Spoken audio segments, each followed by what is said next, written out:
Alléluia. Victoire, victoire, victoire. Nous avons achevé la première semaine. Nous commençons aujourd'hui, lundi 12 mai 2025. Nous commençons la deuxième semaine. Nous sommes au 8e jour. Il y a de la puissance dans ce jeûne. Il y a de l'onction dans ce jeûne. Nous sentons la présence divine. Nous sentons la présence divine. Nous sentons l'onction de Dieu. Des guérisons miraculeuses sont en train de s'installer dans vos vies. Dieu est en train d'exaucer. Les portes sont en train de s'ouvrir. Vous êtes en train d'entrer dans des dimensions glorieuses de vos vies. Les rayonnements qui avaient été volés, les gloires qui avaient été emprisonnées, maintenant, vos vies sont libérées. Vous entrez dans vos rayonnements, dans vos gloires, dans vos victoires. Au nom de Jésus. Au nom de Jésus. Recevez la puissance de Dieu. Recevez la guérison. Recevez l'ouverture des portes. Recevez la prospérité. Recevez la vie de Dieu. La vie du royaume. Les capacités surnaturelles, manifestez-les maintenant. Au nom de Jésus. Merci Seigneur. Amen. Bravo, bravo, bravo. Félicitations. Victoire, victoire. Hier, dimanche, nous avons achevé la première semaine. Et aujourd'hui, lundi, 12 mai 2025, nous commençons la deuxième semaine. Nous sommes donc au 8e jour de notre temps de jeûne et prière. Et chaque fois, nous voyons les armes de combat qui vont nous permettre de manifester les capacités surnaturelles. Et les capacités surnaturelles, en fait, c'est la vie du royaume. Voilà. Et nous devons combattre pour l'installer chaque fois dans notre vie parce qu'on n'est pas encore parti au ciel. Et nous sommes sur la terre, mais spirituellement parlant, nous sommes nés dans le royaume de Dieu. Donc, notre vie, voilà, doit manifester les bénédictions du royaume. Parce qu'on n'est plus dans le royaume des souffrances, des ténèbres où on était avant. Maintenant, on est dans le royaume de Dieu, le royaume de la lumière, le royaume de la vie éternelle, le royaume du salut, le royaume de la bénédiction. Mais les signes là doivent devenir visibles. Nous devons les télécharger, les transporter du monde spirituel dans le monde physique, afin que les gens autour de nous voient que nous avons la vie de Dieu et que eux aussi, ça les impacte pour venir à Dieu et que nous-mêmes aussi, on profite de ces fruits-là. Amen. Donc, on a commencé à voir les armes. On a vu la première arme, la prière. Après la prière, on a vu le jeûne. Après le jeûne, on a vu la parole. Et la parole, on a divisé en 3 pour pouvoir bien vous expliquer. Donc, la parole, on a d'abord parlé de la méditation de la parole. Donc, on dit la parole, c'est la parole de Dieu. Mais il faut la méditer pour la mettre en toi. Il faut la lire, il faut l'écouter. Il faut recevoir ça. Voilà. Ce n'est pas en toi naturellement. Il faut que tu mettes ça à l'intérieur de toi. Ensuite, on a parlé de l'application, la mise en pratique de la parole. Ça ne sert à rien de recevoir la parole, de l'écouter, voilà, de la lire sans la pratiquer. Que ce livre de la loi ne s'éloigne point de ta bouche, médite-le jour et nuit afin d'agir fidèlement selon tout ce qui y est écrit. C'est alors que tu auras du succès dans tes entreprises. Tout ce que tu vas entreprendre, tu auras du succès et tu réussiras. Donc, la parole est très importante. Donc, nous avons déjà vu ça sur 3 formes. Donc, tout ce que tu veux voir arriver, proclame, appelle. Et aussi la parole de Dieu, les promesses, ce que Dieu a dit, tu proclames, tu fais sortir de ta bouche. Celui qui croit dans son cœur et qui confesse de sa bouche sera sauvé. Donc, il est important de le dire, ça doit sortir de ta bouche. Amen. Aujourd'hui, nous allons voir l'arme numéro 4. L'arme numéro 4, c'est la foi. La foi. Mes frères, mes sœurs, on est bénis dans le jeûne. Hein? Vous allez voir comment le Seigneur va vous exaucer. appliquez tout, priez, proclamez, méditez la parole, faites les combats spirituels, faites tout. Donc, l'arme numéro 4, c'est la foi. La foi, c'est quoi? Selon Google, la foi, c'est-à-dire avoir foi en quelqu'un ou en quelque chose, c'est de croire en la personne, lui faire confiance, ou bien croire en la chose, faire confiance à la chose.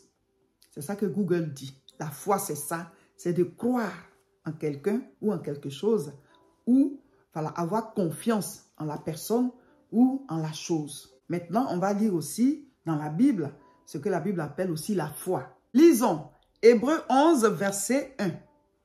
Or, la foi est une ferme assurance des choses qu'on espère, une démonstration de celles qu'on ne voit pas. Je continue. Pour l'avoir possédé, les anciens ont obtenu un témoignage favorable. Un témoignage favorable. Donc, la Bible dit que la foi est une ferme assurance des choses qu'on espère et une démonstration des choses qu'on ne voit pas. De celles qu'on ne voit pas, c'est-à-dire les choses qu'on ne voit pas. Donc, on croit fermement et on démontre, voilà, des choses que les autres ne voient pas. Et peut-être que nous, on voit, qu'on conçoit, auxquelles on pense. Et donc, on doit les démontrer. Donc, nous allons maintenant expliquer encore mieux pour que vous puissiez comprendre.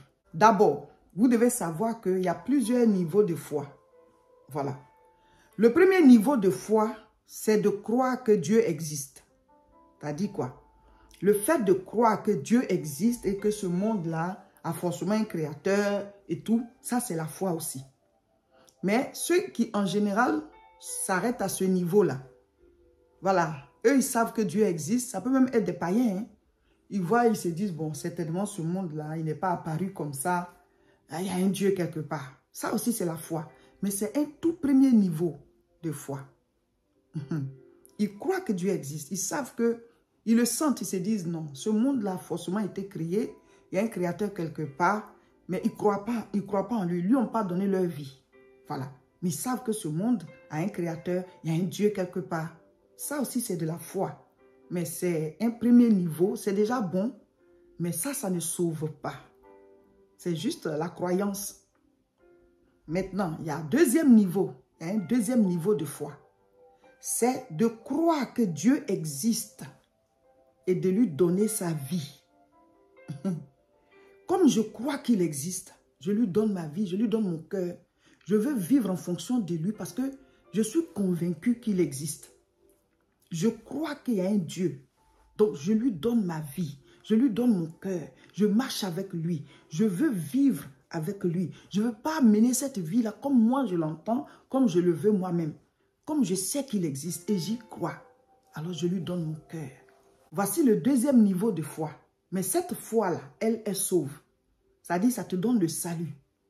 Car Dieu a tant aimé le monde qu'il a donné son Fils unique afin que quiconque croit en lui ne périsse point, mais qu'il ait la vie éternelle. On peut dire aussi, afin que quiconque a foi en lui ne périsse point, mais qu'il ait la vie éternelle. Donc, le niveau de foi qui sauve, c'est que tu crois que Dieu existe et tu lui donnes ta vie. Tu crois en lui, tu te donnes à lui afin d'avoir la vie éternelle. Ce n'est pas une simple croyance, mais une foi qui t'amène à donner ta vie, à donner ton cœur pour marcher selon ses lois, pour l'adorer, pour qu'il devienne ton Dieu et que tu échappes à la perdition, afin que quiconque croit en lui ne périsse point, mais qu'il ait la vie éternelle. Jean chapitre 3, verset 16. Car Dieu a tant aimé le monde qu'il a donné son Fils unique afin que quiconque croit en lui ne périsse point, mais qu'il ait la vie éternelle. Donc cette foi-là, c'est la foi qui sauve, qui donne le salut, qui te sauve de la perdition éternelle, qui te sauve de la géhenne. Si tu es dans ce jeûne avec nous, et que tu n'as pas encore donné ta vie à Jésus, ça ne sert à rien d'obtenir la guérison, les miracles, la richesse, les bénédictions, sans avoir le salut de son âme. Je vais lire un autre passage. Marc 8, verset 36. Que sert-il à un homme de gagner tout le monde s'il perd son âme? Que sert-il à un homme de gagner tout le monde s'il perd son âme? Ça veut dire quoi? C'est pas gagner tout le monde, les êtres humains, non. C'est-à-dire que sert-il à un homme de gagner tout ce qu'il y a sur la terre, toutes les bénédictions, toutes les grâces, en tout cas, tout ce qu'il veut, gagner même tout le monde en tant que bénédiction. Ça sert à quoi s'il perd son âme? C'est-à-dire qu'il a eu tout ça et il meurt et son âme va à la perdition éternelle. Parce qu'il n'a pas accepté Dieu. Il n'a pas été lavé de ses péchés. Donc, ses péchés subsistent. Donc, il ira en enfer, à la damnation éternelle. Parce que Dieu ne peut pas cohabiter avec le péché. Donc, il nous a donné l'eau pour laver le péché. C'est le sang. Le sang de qui? Lui-même Dieu qui s'est fait homme. C'est un sang divin pour laver tous les hommes. Car Dieu a tant aimé le monde qu'il a donné son Fils unique, Jésus-Christ. Lui-même Dieu qui est venu sous la forme humaine, il s'est fait homme. Donc quand tu te donnes à lui, tu es sauvé. Donc si tu es rentré dans le jeûne pour des bénédictions, c'est bien. Parce qu'il mieux vaut chercher les bénédictions avec Dieu que d'aller chez les démons, les féticheurs et ceci et cela. Donc si tu es venu chercher ça, Dieu il va te donner. Mais il dit, si tu as obtenu tout ça, tu es béni, tu es prospère, tu es en bonne santé, tu vis longtemps. Tôt ou tard, tu vas quitter la terre. Maintenant, si tu quittes la terre, là-bas, là, c'est éternel. On ne revient plus. Quand tu es sorti, là, tu es parti pour toujours. Et on ne sait pas ce qu'il y a là-bas. Et donc, si tu as gagné tout ça, et puis maintenant, arrivé là-bas, tu es perdu, ça t'aura servi à quoi?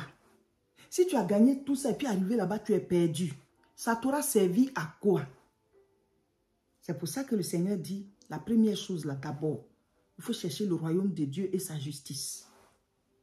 Donc, si tu es avec nous dans ce jeûne-là, mon frère, ma soeur, que tu n'as pas encore accepté Jésus, ou bien tu l'as accepté, mais tu vois, c'est soft, tu n'es pas, c'est chrétien, tu n'es pas à fond.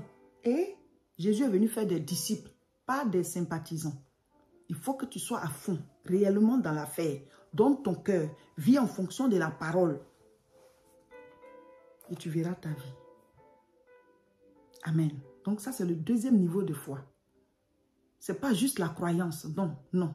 C'est la foi plus le fait de lui donner ton cœur, ta vie, pour marcher avec lui. Parce que tu crois qu'il existe. Et donc, tu veux sa vie là. Tu veux lui plaire, tu veux marcher avec lui, tu veux qu'il soit dans ta vie pour échapper à la perdition éternelle, être avec lui après ton départ de la terre. Ça, c'est la foi qui sauve. Maintenant, troisième niveau de foi. Je ne vais pas lire toute l'histoire, mais vous connaissez très bien l'histoire de la dame qui avait une perte de sang depuis 12 ans.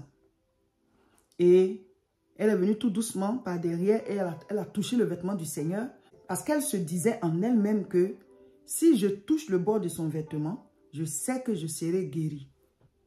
Et elle a touché le bord du vêtement du Seigneur et elle a été guérie. Et Jésus a demandé, qui m'a touché? Et comme il y avait la foule, ils ont dit, mais Seigneur, tout le monde te touche parce qu'il y a une foule autour de toi et tout ça. Et il a dit, non, il y a quelqu'un qui m'a touché. Parce qu'en fait, il a touché puis il a touché. Les autres le touchent parce que, bon, c'est l'ambiance, il y a la foule et tout. Mais la femme, elle est venue le toucher pour un miracle. Elle est venue avec une résolution. Elle se disait en elle-même que si je le touche, ça me suffit parce que je sais qu'il est oint. Il y a une puissance sur lui. Donc, moi, je n'ai même pas besoin de lui demander de prier pour moi. Donc, moi, je vais aller tout doucement pour toucher son vêtement et je sais que je serai guérie. Et donc, quand elle a touché le Seigneur, elle a été guérie sur le champ. Et donc, Jésus se retourne et dit, qui m'a touché? Et finalement, on dit quoi? Marc 5, 33. La femme effrayée et tremblante, sachant ce qui s'était passé en elle, vint se jeter à ses pieds et lui dit toute la vérité. C'est-à-dire, elle lui a expliqué ce qui s'est passé. Mais Jésus lui dit, ma fille, ta foi t'a sauvée. Va en paix et sois guérie de ton mal. Ma fille, ta foi t'a sauvée. Va en paix et sois guérie de ton mal. Ça veut dire quoi?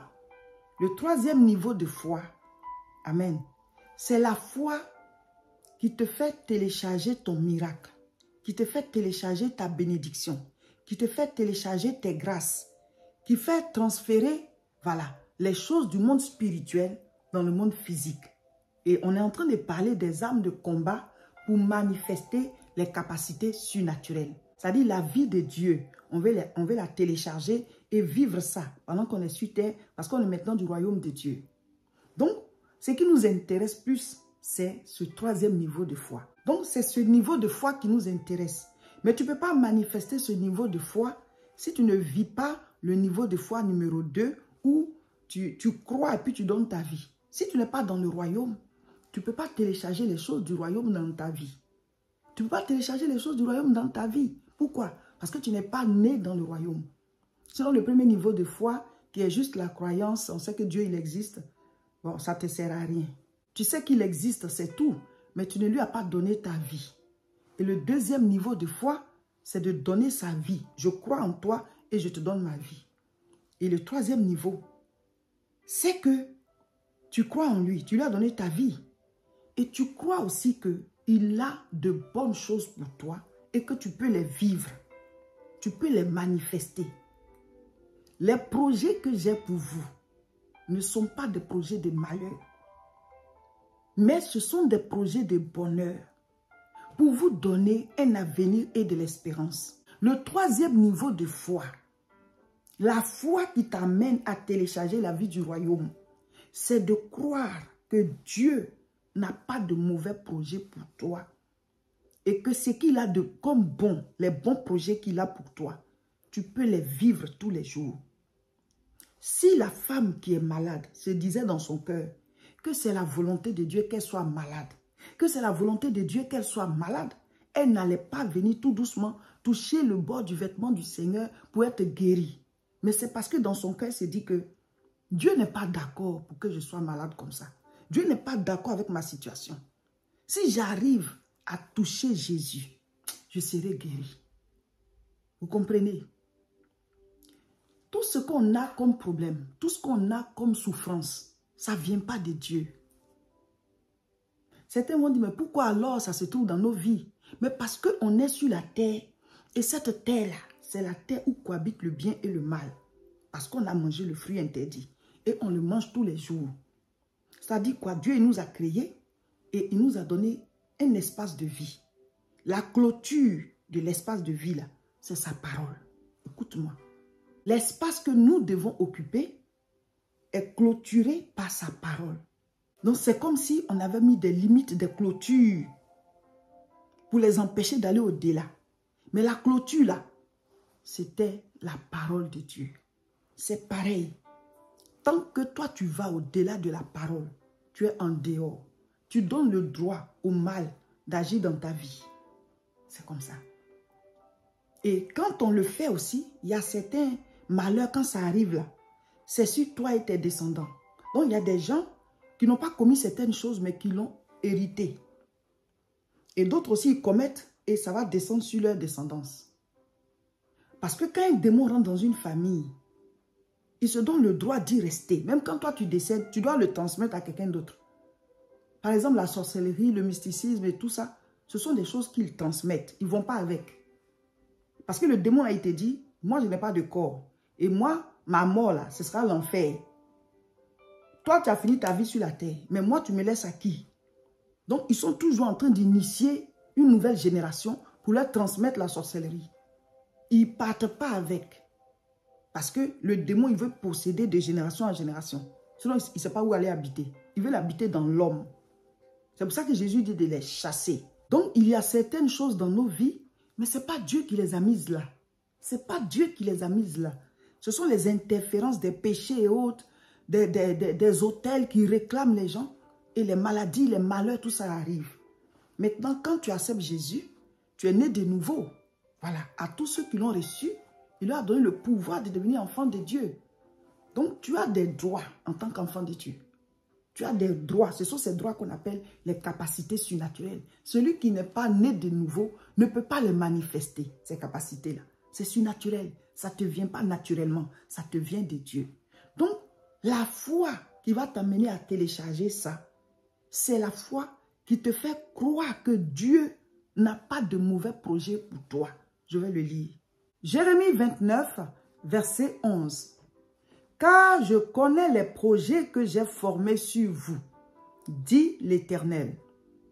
Projets de paix et non de malheur, afin de vous donner un avenir et de l'espérance. Donc, le niveau de foi, la foi qui va t'amener à télécharger les bénédictions dans ta vie tous les jours, d'abord, c'est de croire que Dieu n'a pas de mauvais projets pour toi. Dieu ne veut pas que tu sois malade. Dieu ne veut pas que tu souffres. Dieu ne veut pas que tu sois pauvre. Dieu ne veut pas que tu sois à la traîne, que tu sois misérable. Non. Lui-même dit, quand vous priez, dites notre Père qui est aux cieux. Quel papa veut voir son enfant dans la misère? Dieu, c'est un bon papa. Il veut te voir rayonner, prospérer. Donc, il n'est pas à la base de tes malheurs. Il faut que tu le comprennes. Il faut que tu comprennes aussi que tout ce qui est mauvais qui est dans ta vie, là, tout ce qui est mauvais qui est dans ta vie, ce n'est pas Dieu qui a mis ça là. Je vais lire aussi. Matthieu chapitre 13, à partir du verset 24. Il leur proposa une autre parabole et il dit, le royaume des cieux est semblable à un homme qui a sémé une bonne sémence dans son champ. Mais pendant que les gens dormaient, son ennemi vint, séma des livrets parmi le blé et il s'en alla. Donc ici, c'est une parabole que Jésus a donnée pour dire qu'il y a des gens qui sont allés s'aimer quelque part. Ils ont mis une bonne sémence. C'est leur champ. Et après, ils sont allés, il était nuit, ils sont allés dormir. Et l'ennemi est venu pendant la nuit là pour s'aimer d'autres choses dans ce qu'ils ont sémé. Dieu, quand il t'a créé là, tout ce qu'il a mis en toi est bon. Dieu n'a pas prévu de mauvaises choses. Maintenant, Satan, il s'est donné le droit pendant la nuit. Il y a des moments de nos vies qui sont des nuits. Le temps de péché. Le temps où tu commets des choses où Dieu a dit ça, on ne commet pas, mais tu commets des choses que Dieu a interdites. Ce sont des temps de nuit. Et c'est là que le diable sème. Toutes les maladies ne sont pas le résultat des péchés. Hein. On est dans un monde où le bien et le mal cohabitent. Donc, le mal est partout, même la nourriture qu'on mange. Donc, il y a des gens qui sont malades. Ce n'est pas le salaire du péché non plus. C'est que, voilà, ils sont tombés en contact de quelque chose qui n'est pas bon. Donc, quand c'est comme ça, si tu te soignes physiquement, parce que le mal est physique, tu peux en guérir. Maintenant, il y a des limites où, physiquement, là, ça ne peut pas. La prière doit accompagner. Parce que le mal a une origine dans l'autre monde. Le monde invisible. Et la prière agit là-bas. Donc, tout ce qui est mauvais dans nos vies, dans nos corps, partout là, ce n'est pas Dieu qui a sémé ça. Je suis en train de vous enseigner la foi comme ça. La foi, c'est d'abord d'avoir une bonne conception de Dieu. Une bonne idée de lui. Une bonne conception de Dieu. Dieu est bon. Ce n'est pas lui qui est à la base de nos malheurs. Au contraire, il est de notre côté. Quand ça ne va pas, il veut être avec nous pour faire le travail. La Bible dit, avec Dieu, associé à Dieu, nous ferons des exploits. Ce n'est pas nous seuls. Et Dieu ne peut pas agir dans ta vie comme ça, lui seul. Il faut qu'il t'associe. Parce qu'il ne peut pas te forcer. Il ne peut pas te bénir. Voilà, parce que lui, il le veut. Allez, obligatoirement. Toi, tu dois accepter. Même si c'est pour te donner le salut. Toi, tu dois accepter. La preuve en est qu'il y en a qui adorent Satan. Ils le font même exprès. Ils disent qu'ils ne veulent pas de Dieu. Donc, on ne peut pas les obliger. C'est Dieu lui-même qui nous a créés libres.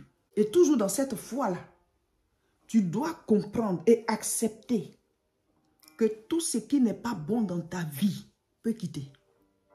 Si tu crois que Dieu peut enlever ça, ça va s'accomplir. Dès l'instant où maintenant tu es à Dieu, les projets de malheur qui sont dans ta vie peuvent quitter, peuvent disparaître. Et les projets de bonheur de Dieu peuvent s'installer. La femme a cru qu'elle peut guérir. Elle avait tellement la foi que finalement ça a pris vie. Il dit quoi? Tout ce que vous demandez à Dieu croyez que vous l'avez reçu et vous le verrez s'accomplir. C'est-à-dire le fait de croire fermement, ça va enfanter la chose en laquelle tu as cru. Je vais lire. Marc 11, verset 24. C'est pourquoi je vous dis, tout ce que vous demanderez en priant, croyez que vous l'avez reçu et vous le verrez s'accomplir. Amen.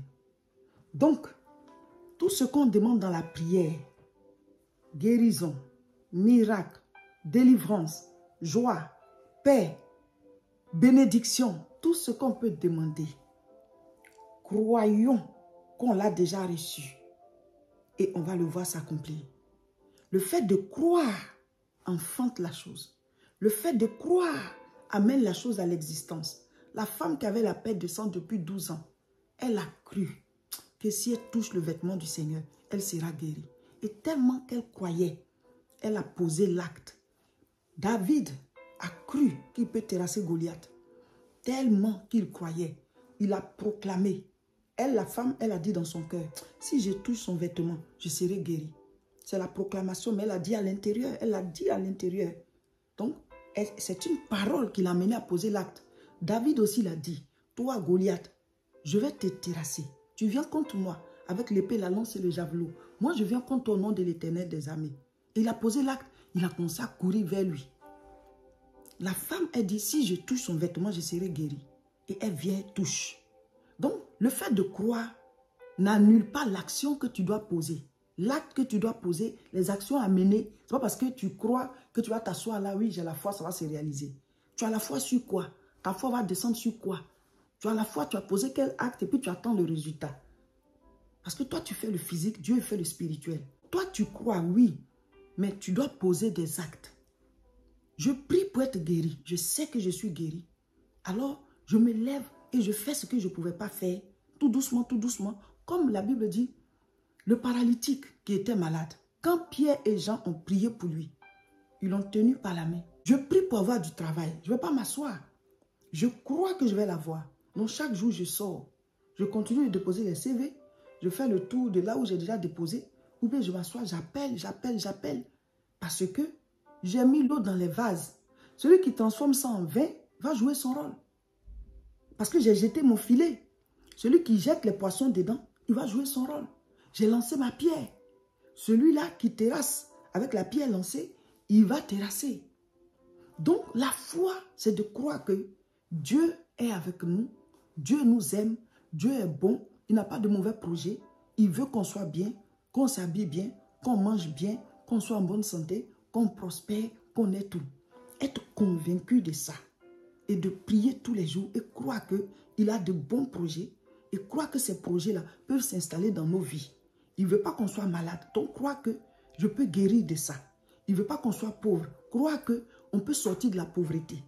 Il ne veut pas qu'on souffre, voilà, parce qu'on est célibataire. Il y a des gens qui sont contents, eux-mêmes veulent être célibataires. Mais si toi, tu veux te marier, ce n'est pas la volonté de Dieu que tu ne sois pas marié. Voilà, parce qu'on n'a pas le même appel. Il y en a qui veulent être célibataires. Mais toi, tu veux te marier, c'est la volonté de Dieu. Que tu sois content, heureux, parce que c'est ce que tu voulais. Est-ce que vous comprenez un peu l'enseignement? La foi, c'est que tu crois. Change ta mentalité. Parce que si dans ta tête, tu te dis que la maladie qui est là, peut-être que c'est Dieu qui a permis, donc je vis avec ça. Tu ne peux pas guérir. Si tu es dans la pauvreté, puis dans ta tête, tu te dis, bon, dans tous les cas, tout le monde ne peut pas être riche. Donc, peut-être c'est moi, on a choisi pour être pauvre. Et tu vis avec ça, tu t'accommodes. Tu ne vas jamais sortir de là. Parce que ta mentalité, ta conception détruit, voilà, la manière dont tu devais télécharger la chose là. Il faut que tes pensées soient alignées sur ça. Crois. Et alors, ça s'accomplit. C'est ça le secret. Maintenant, on peut augmenter sa foi. Si tu vois que tu n'arrives pas à vraiment croire pour que la chose devienne réelle, tu peux augmenter ta foi. Je vais lire. Romains 10, 17. Ainsi, la foi vient de ce qu'on entend. Et ce qu'on entend vient de la parole de Dieu. Alors, c'est le traducteur qui a parlé comme ça. Mais qu'est-ce qu'il veut dire? La foi vient quand on entend la parole de Dieu. Voilà. Tu écoutes quoi? Tu dois nourrir ta foi. Donc, tu dois recevoir la parole. Mets-la en toi. Au début, tu peux avoir une petite foi. Mais comme toujours, tu es dans la parole. La foi s'installe. Ça devient surnaturel. Tu as une foi des miracles. Tu as une foi qui déplace des montagnes. Pourquoi? Parce que tous les jours, tu nourris ta foi. Tu nourris ta foi. Alléluia. On nourrit la foi avec la parole de Dieu. La foi vient de ce qu'on entend. Ça veut dire ce qu'on reçoit. Si tu veux des miracles et que tu écoutes des gens qui disent que mon cher, Dieu n'existe pas. Les miracles, c'était avant. Tu ne vas pas avoir de miracle. Même à Nazareth, Jésus n'a pas fait de miracle. Pourquoi? Parce qu'il n'a pas trouvé la foi. C'est la foi qui télécharge ton miracle.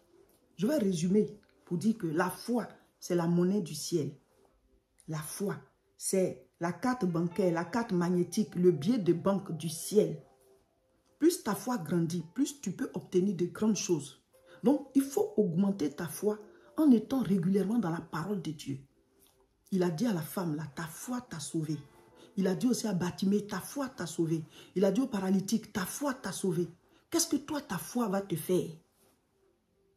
Ta foi peut te guérir. Le fait de croire, tu vas guérir. Ta foi peut t'enrichir. Si toi, tu crois que pour aller au ciel, il faut être pauvre, bah, tu ne peux pas rentrer dans la richesse.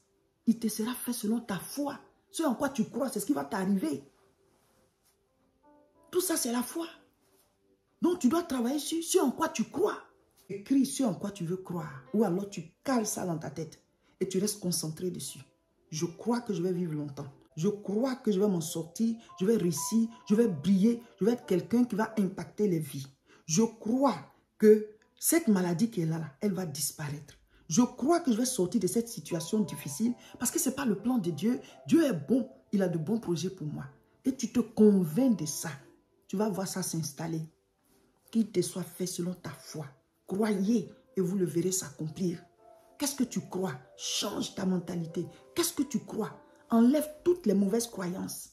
Ceux qui sont là qui croient qu'il y a une crise dans notre famille, oh, les gens font les crises, moi aussi je vais avoir. Attention, que ça ne t'arrive pas parce qu'il est écrit qu'il te soit fait selon ta foi.